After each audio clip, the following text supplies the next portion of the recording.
Demon Emperador Kabanata 670 nagpapatuloy. Nangangamba pa rin si Chufa kung galit ba o hindi sa kanya si Dakilang Hyron. Dahil hindi niya matiyak kung nakangiti ba ito o hindi dahil masyado daw malalim ang pag-iisip ng matanda kaya di niya alam kung anong nasa isip nito.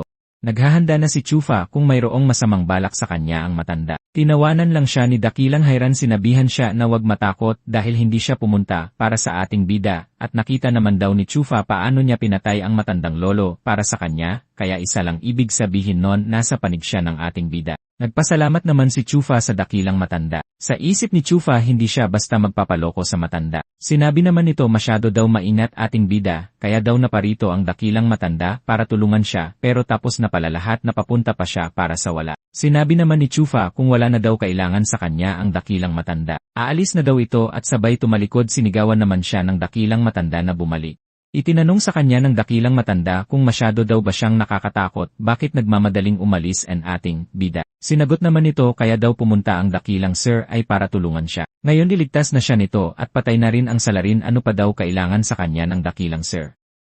Tinawag naman siyang bata ng dakilang Hyron dahil sa pumunta siya dito para lang tulungan ang ating bida pero basta na lang daw ito iiwan ng ating bida, hindi daw ito magandang asal para sa kanya. Sinabi naman ni Chufa sa dakilang sir. Siya daw nagbanggit na pumunta lang dito para sa wala at kahit tumulong man o hindi ito sa kanya, kaya niyang makaligtas dito, salamat na lang daw sa malasakit sa kanya ng dakilang sir, pero wala daw siyang kailangan bayaran na utang loob dito. Sa isip ni Chufa ay may masamang balak ang matanda sa kanya, dahil kung hindi bakit ayaw pa siyang paalisin, sa madaling salita mayroon talaga silang balak sa ating bida, hindi lang nila mabanggit.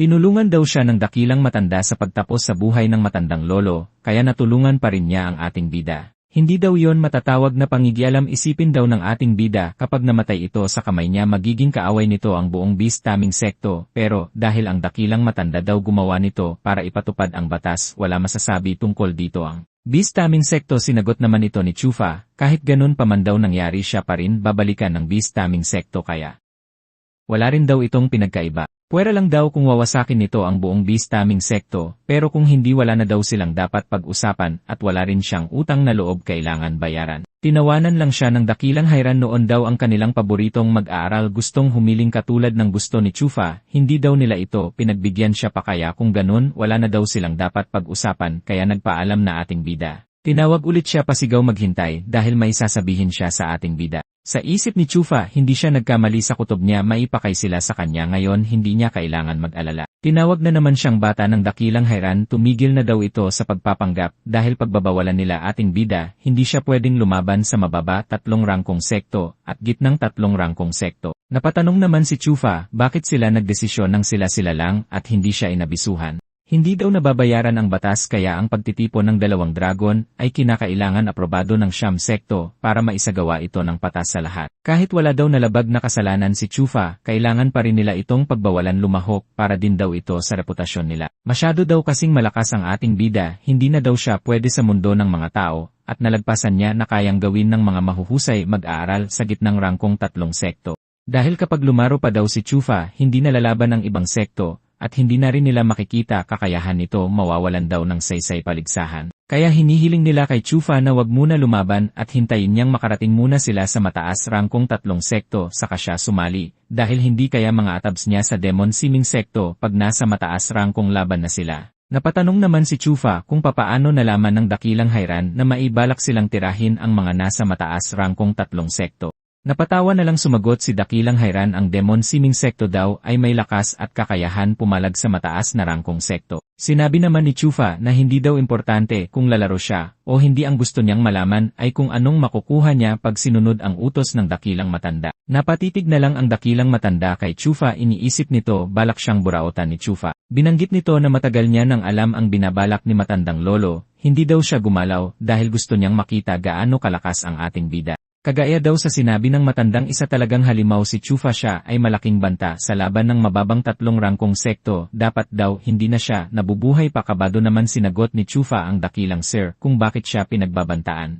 Bilang isa daw sa dakilang kagalang-galang ng 2 dragon ni Mang Kanor, hindi daw siya basta-basta pwede tumira ng isang mag-aaral ng sekto sa kahit anong gustuhin niyang oras. Maitama daw si Chufa, hindi siya pwede galawin ng dakilang matanda, pero ang galit daw sa kanya ng matandang lolo ay napaka-tindi, gumawa pa ito ng isang bitag para lang mapatay ating bida at agad naman itong nalaman ng dalawang dragon ni Mang Kanor ang masamang balak nito kaya pinarusahan nila ito ng kamatayan para daw mabigyan katarungan ang ating bida, kaya tinanong niya ito kung ano daw masasabi niya tungkol dito. Sinagot naman ito ni Chufa yan daw talaga magiging kalalabasan ng balita. Sa wakas ay pumayag na rin si Chufa na hindi muna siya sasali sa mga susunod pang laban. Kung wala na daw ibang sasabihin ang dakilang matanda ay aalis na siya. Pinaalalahanan siya ni Dakilang Hayran para daw sa karangalan ng pangalan ng dalawang dragon ni Mang Kanor bawal daw ipagchismis ng ating bida tungkol sa mga nangyari. Makakaasa daw ang dakilang matanda sa kanya, hindi daw isang maritis ang ating bida. Sabay umalis na ito at iniwan sa ere na nag-iisa ang Dakilang Hayran.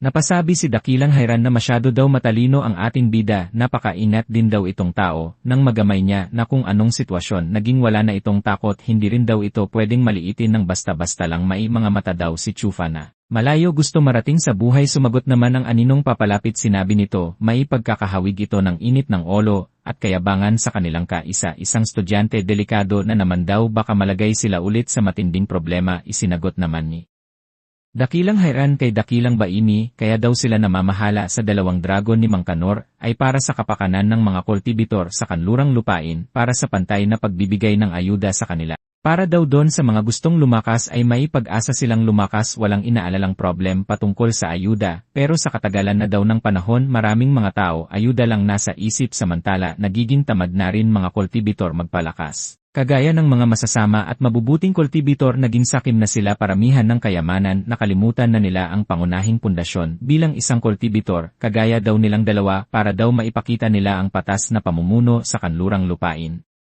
Itinaboy nila ang kaisa-isang estudyante nila. Sa tinagal-tagal daw ng panahon minsan lang magkaroon isang tao na may malayang kaisipan, nagkataon na yon ang estudyante nila, pero binigo nila ang pangarap nito. Sa palagay daw ni Dakilang Baini hindi na daw sila mga tunay na kultibitor dahil nakatuon ang pansin nila sa pamamahala sa buong kanlurang lupain bilang dalawang dakilang dragon. Nagbago daw sila kasabay ng panahon. Sa pagbabago ng kanlurang lupain natawa na lang silang dalawa, hindi na daw nakapagtataka bakit napakabilis silang nalagpasan ng kanila estudyante dahil sa tinatamad na silang magpalakas at naligaw na sila ng landas patungo sa totoong landas ng pagiging kultibitor.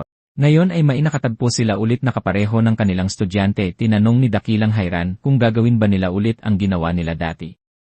Napapikit na lang si Dakilang Baini at hindi na nagsalita. Lumingon sa kanya si Dakilang Hayran kung maisasabihin pa ito, sabay nagsalita siya kung babalik daw kanilang kaisa-isang estudyante ay ibibigay niya dito ang espada ni Panday at hahayaan daw nila na abutin nito ang kanyang pangarap sa buhay. At dito nagtatapos ang Kabanata 670. Maraming salamat po sa panonood nyo. Mag-subscribe para laging updated sa buhay ni Chufa.